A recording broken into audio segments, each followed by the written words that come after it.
grand dialogue. Sigika Foba. Edouani wa Makaran. Le grand dialogue, l'émission de débat du studio Tamani sur votre radio. Chenibero. Halud Maundi. Cheniberi. Sigika Foba. Le grand dialogue. Le grand dialogue. Auditeurs et auditrices du nord au sud du Mali, bienvenue au rendez-vous habituel du Grand Dialogue. Nous sommes vendredi 16 octobre et comme chaque vendredi, c'est le forum de la presse. Nous vous proposons à cet effet 4 sujets qui auront marqué la semaine. Impact d'honneur entre la plateforme et la CMA sur la question d'un EFIS. Kidal où l'école réouvre après 4 ans. Les évadés du camp 1. Que s'est-il passé? Qui est fautif? En tout cas, des têtes sont tombées. Le DG de la gendarmerie et celui de la police ont été remplacés. Et enfin, si le temps nous le permet, on va parler de ce bilan du Hajj qui ne cesse de s'alourdir côté malien. Pour en parler, nous avons 4 journalistes. Mahaman Sissé du groupe Renouveau, bonjour. Bonjour. Amimbe Sissé, Radio RFM. Bonjour Ami. Bonjour. Yuba Konaté du Zénith Ballet. Bonjour. Et enfin, pour la première fois au Forum de la presse, Idrissa Diko, directeur de publication de l'hebdomadaire Viva News. Bonjour. Bonjour. Je suis Ousmane Diadje Touré et à la technique Gagny Kanté. Bienvenue. En EFIS, sur les prémices de la paix, les groupes armés de la plateforme ainsi que ceux de la CMA ont annoncé leur entente. On se souvient encore que la CMA, dans un communiqué rendu public le vendredi 18 septembre dernier, avait annoncé la réoccupation d'un EFIS. Cela après le retrait de la plateforme. Les éléments du Gatia avaient avant cela chassé de la localité la CMA en fin août. Après de longues discussions et sur instruction du président de la République, Ibrahim Boubacar Keïta, et à la demande de la communauté internationale, les combattants de la plateforme ont alors accepté de se retirer d'un EFIS. Cependant, ils avaient comme préoccupation le redéploiement des FAMA et des casques bleus de la MINUSMA pour sécuriser les populations civiles. Finalement, tout est bien qui finit bien. Après moult discussions entre les protagonistes, discussions qui se sont voulues directes entre les acteurs de la plateforme et ceux de la CMA, un accord semble avoir été trouvé entre la CMA et la plateforme. Annoncé hier, ils ont parlé de paix. Ils disent avoir scellé la paix après plusieurs jours de pourparlers. Ce pacte d'honneur devrait mettre fin aux hostilités entre les deux camps, hostilités qui ont ensanglanté le nord du Mali en août et en septembre dernier. Selon le responsable des deux camps, les discussions se sont déroulées pendant près de 3 semaines à Anefis. Alors, Maman Sissé, dites-moi, ce pacte d'honneur, qu'est-ce que vous en pensez entre la plateforme et la CMA? Moi, je pense que du moment où deux acteurs de la crise acceptent de se retrouver sur un terrain qui était jusqu'ici un terrain litigieux, je pense que c'est important. Maintenant, est-ce qu'ils l'ont fait parce qu'ils le veulent ou ils l'ont fait par contrainte? Et est-ce que c'est un arrangement? Selon vous, qu'est-ce que c'est? À mon humble avis, tout n'est pas rose comme on le fait croire. Il y a des divergences, c'est vrai aujourd'hui, mais l'État a besoin d'avoir les deux acteurs, se retrouver, se réconcilier. Et les populations aussi ont besoin de ça, et je crois que c'est ce qui a justifié. Mais sinon, il y a des questions de fond qu'il faut gérer avant d'arriver aux autres échanges par rapport à l'accord. Yuba, dites-nous, alors, Anefis, il semble qu'on va vers la paix. Oui. Merci Ousmane de nous permettre de donner une fois de plus nos points de vue sur l'actualité de la semaine de notre pays. Effectivement, ça a paru un peu bizarre et ça a pris de court presque l'ensemble des acteurs. Et Cissé parlait plutôt d'acteurs majeurs. Moi, j'ai dit, c'est les 2 principaux acteurs pratiquement de la crise. Donc, s'ils décident d'aller à la paix et de cesser les hostilités, moi, je pense que c'est une bonne chose. Mais je pense plutôt que ça s'inscrit dans une dynamique plus globale. C'est-à-dire que désormais, tout le monde a compris de part et d'autre que il n'y avait plus d'alternative que de s'insérer dans la dynamique globale de paix. Donc, ils sont réalistes, je suppose. Ils sont allés dans cette direction et je pense que c'est une bonne chose pour le pays et pour le reste du processus. Amimbe Sissé, ces acteurs nous ont dit, pendant longtemps, ils nous ont dit et répété qu'il faille une discussion entre eux. Alors, est-ce que le fait que la communauté internationale a eu moins d'emprise sur ces discussions-là, qui se sont voulues quand même très directes entre les différents protagonistes, a joué pour quelque chose? Bien, écoutez, bonsoir à tous les auditeurs d'abord. Écoutez, il faut être très méfiant avec des hommes comme ceux de la CMA et puis ceux de la plateforme. Nous savons bien que moi, je me dis que ce sont des gens qui sont en train de se réconcilier sur le dos de la République. Parce qu'il est évident que nous sommes dans un processus avec 3 acteurs. Parce que moi, je ne dirais pas 2. Comme il l'a dit, il y a les 2 principaux. Mais il y a aussi l'État malien qui est là. Mais le fait que les 2 parties arrivent sans témoin, selon tout ce qu'on a comme information, sans présence de l'État malien, à se mettre d'accord sur quel principe. Nous connaissons déjà ce problème, on a parlé un moment de réconciliation et puis de processus intracommunautaire. C'est vrai, ce sont des Touaregs entre eux, mais les divergences sont telles que je suis sûr et certain que si ces gens ont voulu faire la paix, ils auraient dû le faire depuis le comité de suivi. C'est eux qui l'ont bloqué. Donc la paix, je crois que ça doit se jouer à partir du comité de suivi. Ce n'est pas dans la brousse des Anefis où on tente de nous mettre de la poudre aux yeux. Moi, je ne crois pas trop à cela et il faut être très méfiant. Si je me suis trompé, je crois que c'est une chance pour le Mali. Alors, Viva News, Idrissa Diko, qu'est-ce que vous en pensez, en fait, la paix qu'il y a? Mais je ne suis pas vraiment d'accord quand on parle de CMA et de plateforme, donc il n'y a pas que des Touaregs, justement. Donc, qu'est-ce que vous en dites? Bon, merci et bonsoir à tous les auditeurs. Et j'ai envie de dire, moi, tout de suite que on peut maintenant commencer à croire à la paix. Parce que c'est vraiment, comme l'autre l'a dit, les principaux protagonistes sur le terrain. Depuis, on a tourné, la MINUSMA a parlé, mais c'est eux qui se frappent sur le terrain. Donc, si les protagonistes qui s'affrontent sur le terrain ont décidé de faire la paix, et je pense qu'on a toutes les chances d'y croire. Maintenant, il faut se poser beaucoup de questions. Pourquoi seulement maintenant? Qu'est-ce qui les a amenés à cela? Je pense que c'est à ces questions-là qu'il faut trouver certaines réponses et pour mieux comprendre. Parce que moi, tout de suite, si vous permettez, parce que la paix, ce sont d'abord les premiers bénéficiaires. C'est vrai que c'est tout le Mali qui en bénéficie, mais c'est quand même ceux qui sont sur les terrains d'opération qui sont les premiers à en bénéficier. Je sais que Bamako ne souffre pas autant qu'Anefis de la crise, pas en tout cas au même niveau.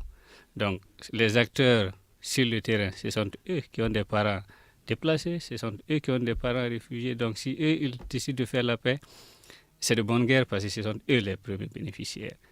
Maintenant, pourquoi maintenant? Je me pose d'autres questions et je fais le lien avec l'actualité parce que c'est vrai qu'on est dans le processus et les choses semblent avoir commencé avec l'identification des sites de cantonnement. Donc, on peut croire que les choses avancent.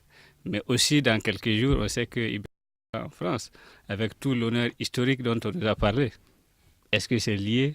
Et je me pose cette question. Alors, on peut y croire. Je voulais juste ajouter qu'effectivement, Ami Béa a raison de se méfier, parce que nous n'avons pas encore beaucoup de détails de ce qui s'est passé en Efis. Ça s'est passé pratiquement à huis clos entre eux là-bas. Donc, en attendant que nous ayons un peu plus d'informations sur ce qui s'est passé en Efis, moi je me dis que globalement, c'est une bonne dynamique qui est enclenchée et je le mets en comparaison avec ce qui s'est fait de façon globale aujourd'hui dans la communauté internationale au niveau. Tous les acteurs ont compris qu'il n'y a pas d'alternative à ce processus de paix-là.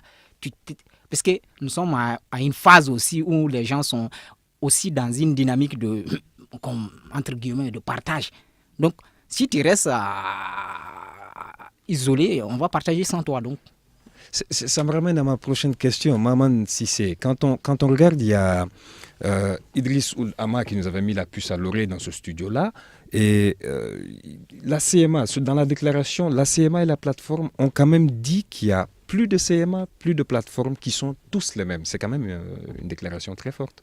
Bon, de la part d'Idriss, qui était quand même de la CMA et qui a regagné finalement la plateforme, et je pense qu'il sait de quoi il parle. Moi, j'ai l'impression que d'abord, l'État même ne cerne pas la question.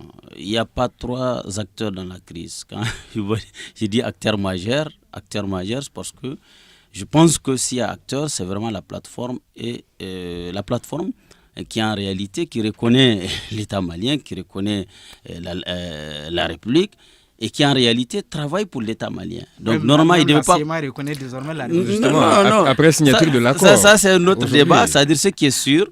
Et avant qu'on arrive à ce niveau, qu'on le veut ou pas, chacun a son identité. Et dans ce que vous appelez le partage du gâteau, la question d'identité va se poser parce que la CMA, quand on a vu même le partage au niveau du comité de suivi, la CMA ne fait pas cadeau. Et notamment, quand on voit l'absence de gens qui s'appellent Compi 15, la CMA a raison de revendiquer une grosse part Contrairement à la plateforme qui reconnaît déjà le pays et qui se retrouve dans la même dynamique que le gouvernement, je pense qu'il y a des questions de fond, à mon humble avis, qu'il faut gérer avant d'arriver aux autres actions dans le cadre de l'application de l'accord. Et c'est important, ne pensez pas qu'il y a tout de suite la paix, mais il n'y a pas une grande différence entre la CEMA et la plateforme. Peut-être au sein de l'opinion, ce qui arrange le Malien, c'est que, écoutez, il y a un groupe. Il y a quand même une différence fondamentale. Non, la différence fondamentale, c'est très simple. Fondée sur des milliers de morts. Non, la différence fondamentale, c'est quoi? Il y a une partie qui reconnaît le Mali, qui se bat, qui dit, écoutez, je suis d'accord pour le Mali entier. Il y a une autre qui dit, écoutez, moi, je ne suis pas pour le Mali. Maintenant, qui revient dans les girons de la République. C'est toute la différence. Il y a quand même eu cette différence. Non, cette différence aussi, si on essaie de creuser, vous voyez la manière dont ils se sont retrouvés facilement. Ce n'est pas parce que l'État l'a voulu, c'est parce qu'entre eux déjà, ils ont commencé d'abord à créer des petites règles entre eux. Avant que l'État ne demande à ceux qui se fréquentent, ils ont déjà des règles qui ont été respectées sur le terrain. Donc en définitive, Amimbe Cissé, c'était une bonne chose, ces discussions entre ces différents groupes. Est-ce que vous pensez également que ce sont ces discussions qui ont rapidement ramené à créer ou à nommer très rapidement les membres de la commission Vérité, Justice, Réconciliation, avec quand même comme vice-présidente Mme Nina Wallet Intalou, qui est de la CMA. C'est quand même un symbole fort. Mais de toutes les façons, moi je n'ai pas la même appréhension. En réalité, quand j'essaie de cerner les choses, M. Diko parlait tout de suite de paix. Moi je suis sûr et certain que même si ces deux acteurs font la réconciliation, la paix c'est autre chose. On sait que les mouvements terroristes sont encore là et ils ont encore une présence très, très massive, ça et là. Donc ce n'est pas tout à fait la paix qui vient tout de suite.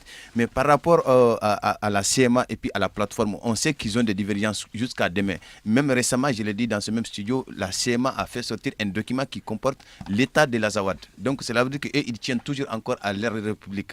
Et il y a une autre analyse que j'ai. Pourquoi aussi subitement ils ont décidé de faire la paix? Peut-être qu'ils se sont dit à un moment donné, l'État malien, la communauté internationale prendront les responsabilités. Alors la question qui fâche un peu, cette question d'Azawad, Yuba, dites-moi, Diko, dites-moi, est-ce que l'Azawad est quand même un terroir malien?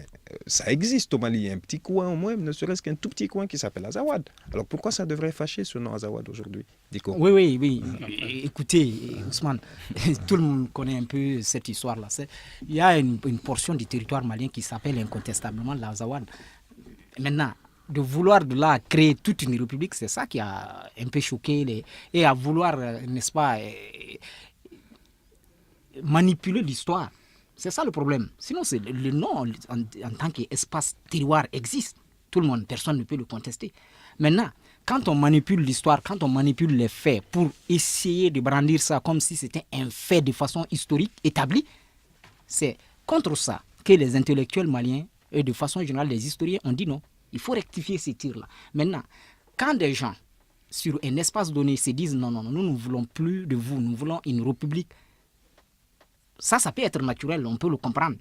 Mais faudrait-il qu'on se donne les moyens, n'est-ce pas, pour, entre guillemets, remplir toutes les conditions pour aller à ça. Autodétermination, on peut appeler ça comme on veut. Maintenant, il n'y a pas de doute.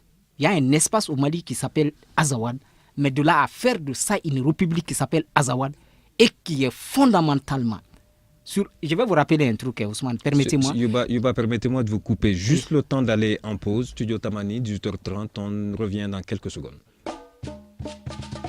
Vous écoutez Studio Tamani, votre avis nous intéresse. Écrivez vos commentaires et suggestions sur la page Facebook et dialoguez avec nous. Studio Tamani, c'est aussi les réseaux sociaux. Je vous rappelle que vous êtes au Grand Dialogue du Studio Tamani. Nous sommes vendredi 16 octobre et c'est le forum de la presse. On parle entre autres du pacte d'honneur entre la plateforme et la CMA sur Anefis.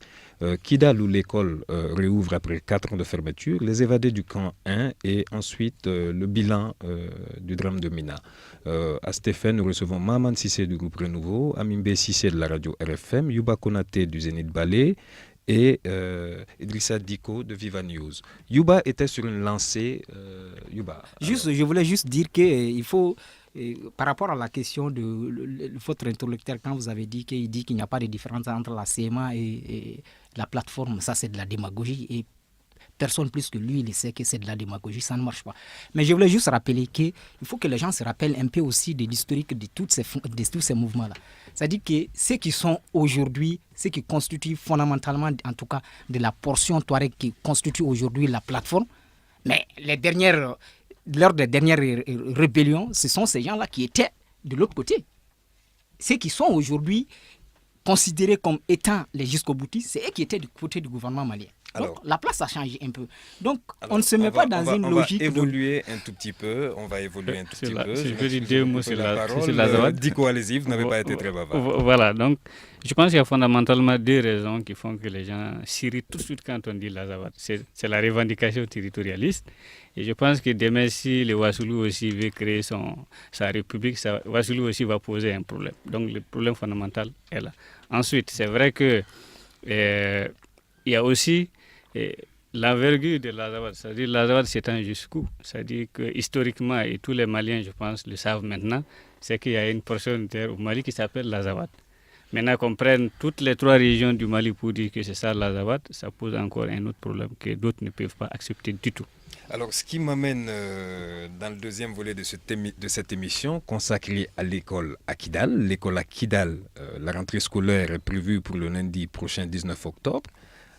On a l'impression que l'État, dans sa mission d'évaluation technique pour le retour de l'administration du Nord, veut faire de cette date un symbole du retour des services de l'État dans cette zone, qui a quand même longtemps échappé au contrôle de l'État. Diko toujours. Qu'est-ce que vous en dites? Et est-ce que vous pensez aussi que les prémices d'Anefis aussi ont permis de rassurer les gens quant à réouvrir l'école à Kidal lundi prochain? Bon, c'est certainement des motifs qui poussent le gouvernement à demander à ce que les fonctionnaires puissent s'y rendre, mais je pense également que la méfiance que les mêmes fonctionnaires ont montrée tout de suite est tout à fait légitime. Parce qu'un fonctionnaire ne peut pas... C'est vrai que tout fonctionnaire est appelé à aller sur toute l'étendue du territoire. Encore faut-il que le même État ait la souveraineté sur tous les territoires, ce qui n'est pas encore le cas. Et moi, je comprends parfaitement les fonctionnaires qui sont encore méfiants. Les jours où on apprendra que le Mali est présent partout et que c'est le Mali qui contrôle partout, aucun fonctionnaire n'aura le droit de refuser d'aller. Pour le moment, je pense qu'ils ont raison de se méfier et on doit faire plus que cela pour les rassurer. Alors, OCHA parle de 454 écoles dans au moins 60 communes des régions de Gao, Kidal, Mopti, Ségou et Tombouctou qui n'ont pas fonctionné normalement en 2014 et 2015. Certaines de ces écoles sont fermées depuis le début de la crise de 2012 et d'autres l'ont fait suite à la dégradation de la situation sécuritaire cette année. C'est le cas à Nampala ou à Tenenkou. Alors, Maman Sissé, l'école qui rouvre à Kidal maintenant, avec quand même un déficit d'enseignants aussi, et la logistique qui ne suit pas forcément. Mais est-ce quand même une bonne nouvelle? Oui, il y a des inquiétudes quand on voit la situation sur le terrain et surtout le fait qu'aujourd'hui, les enseignants réunis au sein de l'INTM reprochent à l'État de vouloir de conduire à l'abattoir alors que toutes les conditions sécuritaires ne sont pas garanties. Et tant bien que même dans certaines localités, comme par exemple la région de Tombouctou, où je connais bien, il y a une partie où les enseignants ont abandonné les classes depuis l'année dernière parce qu'il y avait l'insécurité qui battait son plein, notamment dans le cercle de Gourmaradous. Et je pense que c'est politique et c'est peut-être une façon aussi de dire le Mali va être partout. Comme on le voit aussi au championnat national, il y a une équipe de Kidal qui joue, donc il faut faire la même chose, il faut faire les trucs politiques. Mais la réalité est que moi je ne pense pas qu'un fonctionnaire, un enseignant puisse conduire à l'abattoir. C'est-à-dire qu'il faut vraiment garantir les conditions sécuritaires. C'est vrai, Diko l'a dit, quand on est à la fonction publique, on doit servir partout. Mais l'État doit créer les conditions pour que... On a vu ces fonctionnaires qui sont quand même allés, une mission d'évaluation d'experts. On a vu les ministres qui sont allés à Anefis. Ils ont été encadrés. Ils ont été sécurisés. Mais bien entendu. Alors, Youba, est-ce que Youba, ami B6C de CNRFM, est-ce que vous partagez le pessimisme de Maman ou... Non, pas de Maman. Tout le monde a presque la même inquiétude. Moi, à la place d'un enseignant, moi, je n'irai pas parce que avant que je ne parte, le président, depuis qu'il est élu, il n'est pas parti à Kidal, à ce que je sache. Le premier ministre Moussa Mara l'a tenté, c'est vrai. Il avait les forces avec lui, mais on a vu est-ce que les conditions aujourd'hui sont les mêmes? Aujourd'hui, il y a un accord signé. Aujourd'hui, la CMA et la plateforme sont en train de dire à Anefis qu'ils sont les mêmes. Alors, Oui, mais vous savez, moi, je ne me Kidal, fie Kidal, pas. il y avait un enthousiasme quand on recevait les gens. Je- Il je- y a, il y a- il y a- il y a- il y a Ali Amaha, Idriss Ali Amaha de la CMA qui a parlé de signal fort, hein, quand même, Vous savez, par rapport à ce cette sont les situation à l'école. personnes, ce sont les dernières personnes en qui moi je croirais. Comme Yuba l'a dit, c'est de la démagogie. Nous savons ce qui se passe. Si l'armée était aujourd'hui à Kidal, les Maliens peuvent espérer aller. Même au sein de l'armée aujourd'hui, il y a des gens qui n'iraient pas. Il y a des policiers qui n'iraient pas. Parce que ce n'est pas ça peut dégénérer à tout moment. La paix, ce n'est pas seulement la CMA et puis la plateforme. Je l'ai dit tout de suite, il y a des groupes terroristes qui tapent ça et là. Donc, je crois que l'État veut forcer les choses. Et là, c'est encore beaucoup plus dangereux. Ça risque de nous rappeler ce qu'on appelle les événements du 17 mai à Kidal avec Moussa Mara. Donc, il est encore temps de sauver ces enfants. Il ne faudrait pas tout de suite tenter de montrer aux gens que tout va bien.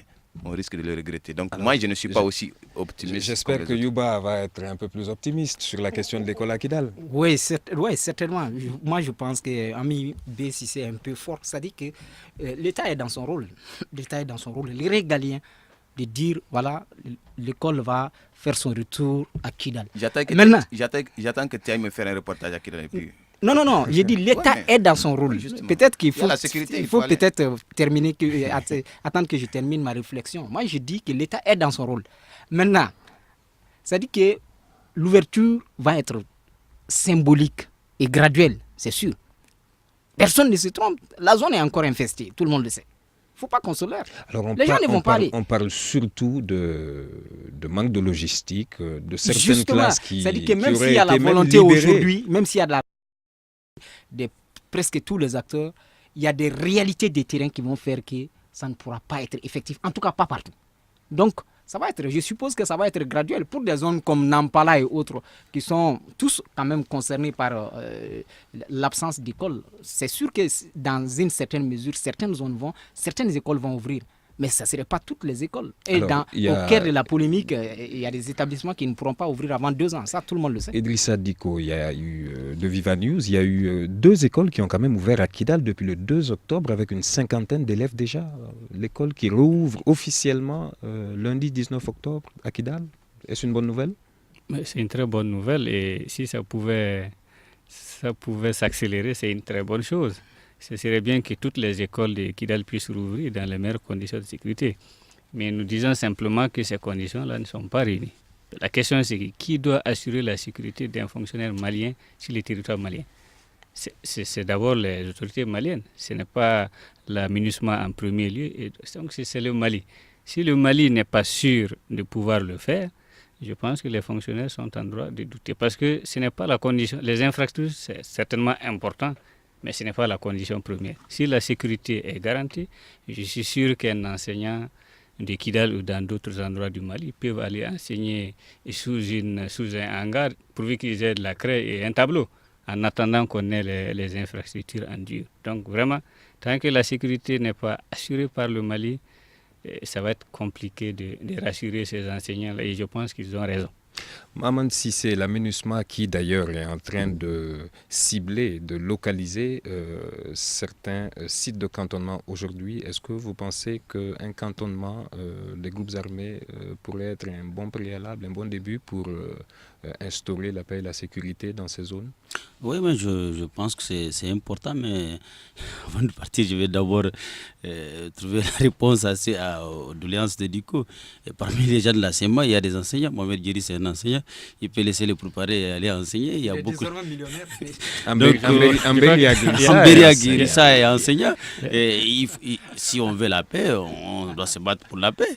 Et pourquoi les gens vont quitter Bamako et aller ailleurs pour se faire tirer? Non, moi je pense qu'il faut être sérieux. Par rapport au cantonnement, je pense que c'est la nouvelle bataille. Aujourd'hui, pour se faire cantonner, il faut avoir des armes. À ce que je sache, il paraît que c'est ce qui fait aujourd'hui problème. Ce n'est pas le site, mais c'est plutôt... Il y a des gens qui veulent se faire cantonner, mais ils n'ont pas des armes. Ils n'ont pas des armes, c'est-à-dire des non-combattants qui veulent être cantonnés quand même. Tout à fait. C'est ce qu'il faut gérer aujourd'hui. Alors, Amimbe Sissé, CNRFM, le cantonnement, aujourd'hui, la MINUSMA est en train de localiser des sites de cantonnement déjà. C'est une bonne chose. Enfin, vous savez, depuis 2013, après les accords de Ouaga, on parlait de ce cantonnement. On y était presque et subitement, les choses ont changé. Il faut toujours être méfiant, moi je ne cesse de le dire. Mais maintenant, comme on l'a dit, s'ils se sont mis dans un processus vraiment de déposer les armes, c'est à la MINUSMA de les gérer. Sauf que la MINUSMA, nous l'avons toujours dit et elle n'a cessé de le rappeler, elle n'est pas là pour faire la paix. Et ces éléments qui sont là, sur la plateforme, la MINUSMA a dit qu'elle n'est pas là pour faire comment on appelle ça, la paix. Parce que moi, je pense que la paix, ça se fait avec les armes. Non, la MINUSMA n'a pas dit qu'elle n'est pas là pour faire la paix. La MINUSMA a dit qu'elle n'a pas mandat pour combattre la guerre, pour combattre les terroristes. Oui, mais les terroristes, il va falloir qu'on les combatte quand même à un moment donné. C'est ce que je disais tout de suite. Ce n'est pas seulement ces deux tendances. Donc, aujourd'hui, on a Barkhane, on a l'armée malienne qui est renforcée. Barkhane est là depuis combien de temps? Barkhane est là pour ses intérêts. Si Barkhane voulait que la paix soit aujourd'hui réelle au Mali, ça l'aurait été depuis longtemps. Donc, Barkhane est là, nous le comprenons avec le voyage dont Diko parlait avec le président peut-être dans 2-3 jours en France. Donc c'est toujours une bonne chose que ces gens-là soient cantonnés. Mais il va falloir que, comme le dit le grand frère tout de suite, il va falloir que les armes soient vraiment, toutes les armes, il faut que toutes les armes soient reprises parce qu'ils ont des caches d'armes ces hommes. Ils peuvent faire semblant de donner des armes qui ne sont pas tout à fait ce qu'ils ont parce qu'ils ne sont pas aussi idiots, ils ne sont pas très bêtes. Il y a des calculs qui sont là et pour bien discuter, il faut avoir souvent du répondant. Alors, on va évoluer vers le troisième thème de ce forum de la presse. Il s'agit des évadés du camp 1, quelque chose qui a quand même fait le tour, je pense, de toute la presse malienne. On se souvient de ce samedi 10 octobre, il y a encore juste quelques jours, les Maliens se sont réveillés avec la nouvelle de l'évasion au poste de police du camp 1 de la gendarmerie de Bamako. 7 militaires et un élève inspecteur, plus un civil, se sont évadés. Alors, on aurait dit dans les informations qu'ils auraient forcé le cadenas de la cellule. Il s'agit des capitaines Mamadou Alassane Maïga et Yacouba Kodjo, l'élève inspecteur Souleymane Doukara, tous les trois sous mandat de dépôt du juge d'instruction dans l'affaire de tentative de coup d'État du mois de juillet 2015. À cela s'ajoute le sergent-chef Thierry Diarra, également poursuivi pour tentative de coup d'État, les soldats de première classe Ruben Diarra et Monzon Tchenou, respectivement sous mandat de dépôt pour assassinat et vol qualifié, le deuxième classe Noundjibo pour vol de moto, le caporal Sekouba Traoré pour assassinat et pour finir Boubacar Touré qui est civil et paradoxalement qui est poursuivi pour évasion au 13e arrondissement de Bamako. Diko, négligence ou complicité? Bon, moi, je dois avouer que cette évasion-là est pour le moins surprenante. Dans la mesure où elle ne s'est pas passée dans un coin isolé de Bamako, c'est dans un camp. Que c'est vrai qu'à l'heure de l'évasion, le dispositif est supposé être allégé, mais quand même, on sait que dans un camp, à toute heure, il doit y avoir suffisamment d'hommes prêts quand même à arrêter ce genre de situation, quelques personnes, qu'il n'y ait pas au moins une dizaine, une vingtaine d'hommes prêts à parer à cette situation, ça m'intrigue beaucoup. Et ça me paraît quelque peu inquiétant parce que il faut faire le lien avec le grand banditisme qui se développe un peu partout au Mali. C'est quand même des militaires, des gens qui connaissent les armes. Et s'ils sont partis, où est-ce qu'ils sont partis? Et qui étaient inculpés pour différentes raisons. Voilà, et non seulement il y a cela, ils échappent déjà à la justice et autre chose, ça devient un danger. Et puis, moi je fais le lien même, je vais un peu au-delà même des frontières du Mali, parce que nous sommes dans un contexte et dans une sous-région qui connaît un peu les mêmes menaces. Et pendant qu'il y a des évadés ici au Mali, on a au Burkina par exemple des éléments de l'ex-régiment de la sécurité présidentielle, des centaines, qui ne sont pas aussi retournés dans l'armée régulière. Est-ce qu'il n'y a pas possibilité qu'il y ait connexion avec tout ça et que ça mette toute la sous-région en danger? Alors, il est 18h45, une courte pause et nous reviendrons dans ce studio. Une réaction, Un avis? Un commentaire? Réagissez sur la page Facebook de Studio Tamani et restez connectés avec nous. Studio Tamani sur les réseaux sociaux pour vous faire entendre. Studio Tamani, nous sommes le vendredi 16 octobre, c'est le forum de la presse. Nous avons 4 journalistes avec nous, 4 journalistes pour parler du pacte d'honneur entre la plateforme et la CMA sur la question d'Anefis, Kidal où l'école rouvre après 4 ans, des évadés du camp 1, c'est d'ailleurs le sujet qu'on est en train d'aborder là actuellement et si le temps nous le permet, on va parler du bilan de la Mecque. Alors, On aurait dit qu'il y a des personnes qu'on aurait retrouvées déjà. Yuba Konaté, dites-moi, qu'est-ce que vous en pensez? Oui, merci Ousmane. C'est-à-dire que le problème, contrairement à mon frère Diko, moi je ne suis pas surpris. Je ne suis pas surpris parce que c'est la conduite. C'est-à-dire en pleine zone de guerre, je suis désolé, il y a des militaires, des gendarmes qui s'endorment. Donc, négligence et complicité, c'est les deux. Puisque quand vous regardez un peu le film de ce qu'on nous a raconté, il n'y avait qu'un seul sentinelle qui était debout, les autres dormaient. Alors, ils étaient censés être dans une cellule fermée. Fermée, justement, c'est ça la complicité. Il y a la complicité, parce que quelqu'un a certainement dû les aider à avoir de quoi c'est pour faire sauter le verrou. Et la négligence, c'est qu'il n'y avait qu'un seul sentinelle. Donc, c'est ça le problème. C'est notre gestion approximative là qui pose problème. Et ça dit que on ne va pas, blâmer nos parents, forces de l'ordre. C'est dans tous les compartiments de la vie. Mais c'est encore plus tolérable dans certains domaines que dans d'autres. Parce que ceux qui sont sensibles à la sécurité de nous tous, s'il y a de l'approximation dans ces domaines-là, j'avoue que c'est très inquiétant. Et c'est ça le problème. Et très vite, il faut vraiment qu'on corrige. Parce que ça ne passe pas. Dans l'éducation, bon, je n'encourage pas, mais ça peut passer. Voilà, ça peut passer. Et c'est ce qui est le cas.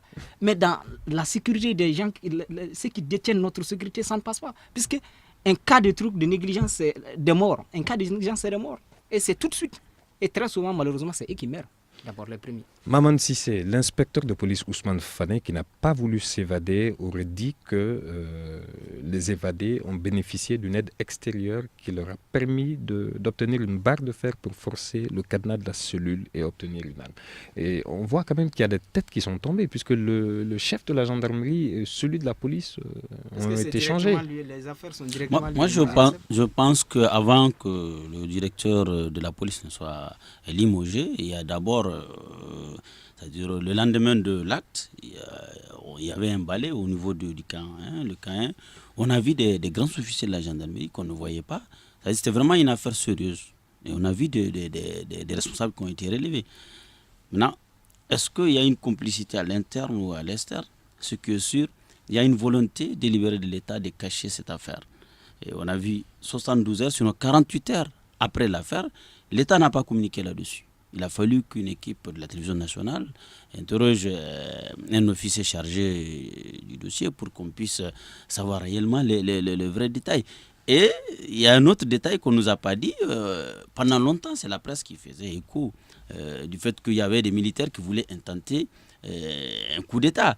Mais maintenant, comme ça a foiré, c'est maintenant qu'on le rend public. C'est-à-dire c'est compliqué.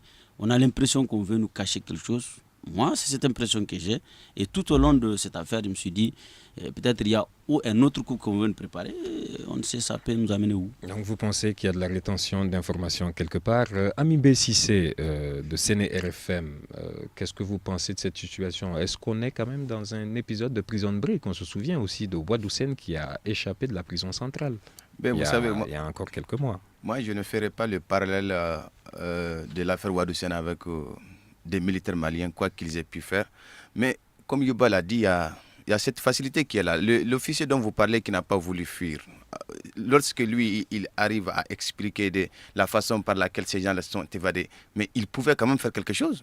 Que ça soit avant ou bien après, il pouvait faire quelque chose, il pouvait quand même déclencher quelque chose. Non, ça c'est trop le demander quand même. Ils étaient armés. Ils étaient armés, c'est trop le demander. C'est ce que je suis en train de dire. Quand même, il pouvait faire quelque chose, de toutes les façons. Alors, est-ce qu'on parle du laxisme ou de la négligence de nos autorités dans les prisons? Non, moi, je voudrais d'abord saluer la réactivité et la décision du ministre. Parce qu'au moins, il est venu aussitôt, quel que soit ce qui s'est passé, il a quand même... Il a été réactif pour toi? Non, mais à mon avis, il a été... Parce que déjà, il a pris des mesures. Les gens qu'il a... Je ne dis pas forcément. Hein. Non, ça, c'est mon avis. Les gens qu'il a limogés, c'était des gens quand même à qui, depuis longtemps, des choses... Le directeur de la gendarmerie, quand même. Oui, voilà. Donc, moi, je crois qu'il a été ministre. Il a pris une décision difficile. Quel que soit, il y a des gens qui sont responsables. Maintenant, il faut continuer les enquêtes parce qu'on ne peut pas trop communiquer, on n'a pas tous les tenants et les aboutissants parce que nous sommes dans un pays où on ne communique pas. Je suis d'accord avec toi, c'est-à-dire que si le directeur national de la gendarmerie a été relevé pour cette histoire, moi j'applaudis, je dis bravo, mais il faudrait que ça continue. Mais il a fallu qu'il y ait cet acte pour qu'il soit relevé. S'il a été relevé pour ça, mais moi ce je n'est dis pas bravo, pour autre chose. mais il faut que ça continue. Parce que non. Mais ça a commencé quand même, c'est ce que j'ai dit. Il faut que ça continue pour voir d'autres exemples. On va évoluer, Diko. Oui, moi, je voudrais d'abord dire que je suis étonné que ce soit un fané quand même qui ait eu le courage de rester. Les forgerons ne sont pas aussi courageux. On en a deux à la technique. Voilà, donc mais vraiment, moi je pense qu'il a été réactif, le ministre. C'est peut-être les directeurs qui devaient faire passer. C'est quand même pas au ministre de contrôler les prisons. Maintenant, c'est à lui de prendre les responsabilités quand ceux qui sont chargés de le faire ne le font pas. Je pense que lui, il a été réactif. Maintenant, comme je l'ai dit, ça pose un véritable problème de sécurité. Parce que la grande prison, c'est vrai, tu as dit que tu ne voulais pas faire le parallèle avec l'affaire Waddusen. Mais Waddusen, on l'a libéré. Waddusen ne s'est pas fait libérer, on l'a libéré. Bon, il y a eu une première affaire, il y a eu évasion. Il y a eu une première évasion qui a fait un tollé, où l'adjudant-chef Sofara, paix à son âme, est décédé d'ailleurs. Exactement, et ce sont des endroits supposés être ultra sécurisés. En principe, on ne peut pas en sortir sans qu'il y ait des complicités. Et je pense que l'État doit prendre ses responsabilités pour gérer tout. Quels sont les complices et les arrêter tous et éviter que ça se fasse. Alors, le temps m'oblige à justement aller vers le dernier thème de cette émission, le bilan de la Mecque qui s'alourdit. Le bilan de la bousculade de la Mecque avec ces derniers chiffres communiqués par le comité de crise et des agences de voyage qui fait état de 212 morts, 7 blessés et 153 disparus côté malien. Avec ce bilan, on vient juste après l'Iran qui a eu 400 victimes. Alors, que peut-on dire face à un tel bilan qui pourrait être appelé à évoluer, vu les circonstances aujourd'hui? Amin Bessissé, CNRFM. Bien, écoutez, moi je crois que j'ai entendu le président, j'ai entendu le ministre et même d'autres personnes qui sont peut-être plus ou moins de la société religieuse dire que bon, c'est la volonté de Dieu. Moi, en réalité, je ne crois pas trop à ça. Ce n'est pas la volonté de Dieu. La volonté de Dieu, ce n'est pas de tuer tous ces pèlerins dans son adoration. Moi, je crois qu'il y a eu des responsabilités à situer. L'Iran est en train de le demander, le gouvernement doit le demander. Et on ne peut pas comme ça se taire dans un pays où il y a une constitution, il y a une loi, on plonge comme ça dans la résignation. Non. Ces pèlerins qui sont partis à la Mecque, ils ont pris des assurances, ils ont pris des documents, ils ont déboursé des frais. Et moi, je crois que les parents qui sont encore là, qui n'ont aucune information sur leur disparu, l'État doit pouvoir gérer la situation. Mais ceux qui sont censés défendre les musulmans, ceux qui se disent leaders religieux, ne sont pas en train de jouer le rôle. Et moi, je pense que cela doit changer. C'est une affaire religieuse, certes, mais c'est la responsabilité de l'État qui est engagée. Ensuite, il y a la responsabilité de l'Arabie Saoudite qui aujourd'hui est en train de dire qu'elle n'est pas responsable. L'Arabie Saoudite crie aujourd'hui pour dire qu'elle n'est pas responsable de ce qui s'est passé, alors que des pèlerins ont témoigné qu'il y a eu ce qu'on appelle ce passage-là du prince. Que ça soit vrai ou faux, il faut que les choses soient vraiment clarifiées. Oui, en la matière, l'important, moi je crois, c'est-à-dire que si on doit situer les responsabilités, c'est pour qu'éventuellement, une prochaine fois, ça ne se reproduise pas. Ça doit être la démarche. Ce n'est pas pour pénaliser qui que ce soit, mais que l'on situe les responsabilités et que les gens sachent ce qui s'est passé pour que ça ne se reproduise pas.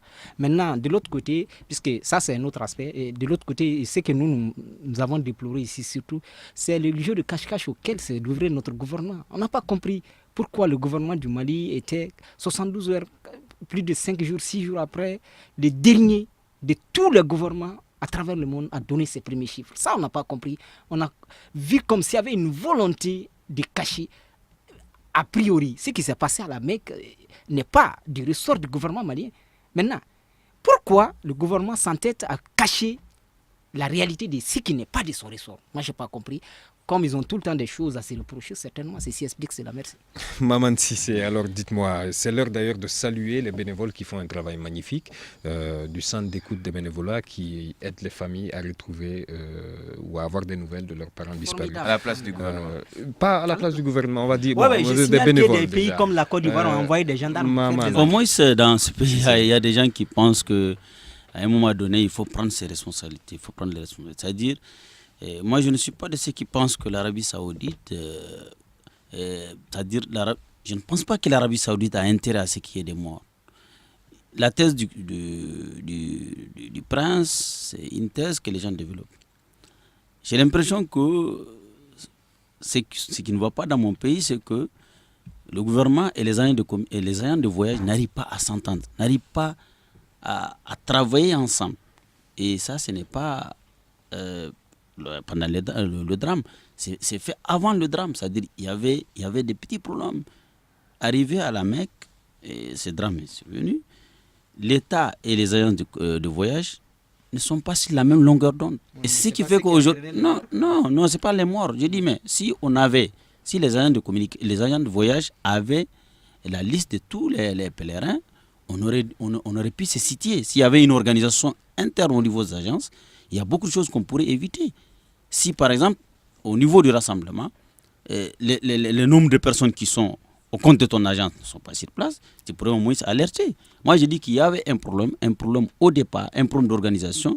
Et le ministre même l'a reconnu, il dit que le Mali est le seul pays. Le ministre a dit que le Mali est le seul pays où on organise le Hajj une semaine du pèlerinage. Le ministre l'a dit. Donc cela veut dire qu'il y a des problèmes. Diko, alors, qu'est-ce qui s'est passé? En fait, avec tout ce qu'il y a actuellement, tout ce flux d'informations, Studio Tamani a organisé 2 débats sur la chose et on a eu des gens de la Mecque. Ils nous ont un peu expliqué comment ce processus marche. On a vu que c'était pas évident. Est-ce que vous pensez que c'est très difficile déjà? Bon, moi je pense que tout le monde doit prendre ses responsabilités, que chacun accepte de les prendre. Y compris l'État en premier, parce que c'est vrai, comme mon prédécesseur l'a dit, on n'a pas compris pourquoi le Mali, c'est vrai qu'au départ, et peut-être jusqu'à présent d'ailleurs, personne n'a encore les chiffres définitifs. Mais ce qu'on demandait à l'État, ce n'était pas dès le premier jour de nous donner des chiffres définitifs, mais c'était de donner les chiffres qui étaient à sa disposition au moment où on les demandait, et quitte à évoluer au fur et à mesure. L'État a quand même donné un bilan à un moment donné. Oui, mais ça a pris beaucoup de temps. Ça a pris beaucoup de temps et ce n'est pas répétitif. Je pense qu'on a besoin de peut-être chaque 2 jours, chaque 3 jours, en tout cas d'avoir un truc réactualisé. Ça permet, et ça, on ne va pas en vouloir au Mali, que chaque jour que le bilan augmente. Ça, ce n'est pas du ressort du Mali. Maintenant, c'est vrai, il y a aussi la responsabilité de l'Arabie Saoudite.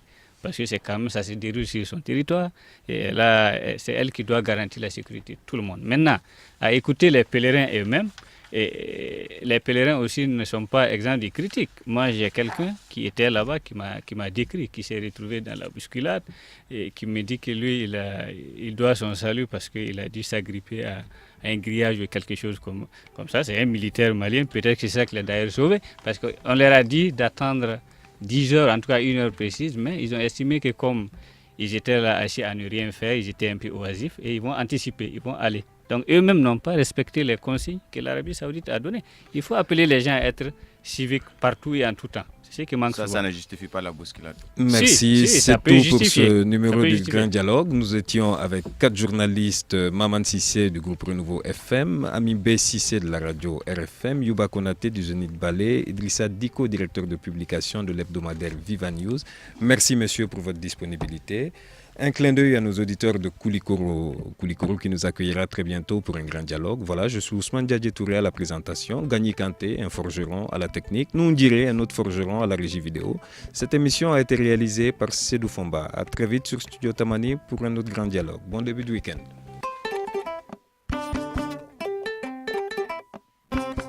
Le Grand Dialogue. Le Grand Dialogue, l'émission de débat du Studio Tamani sur votre radio.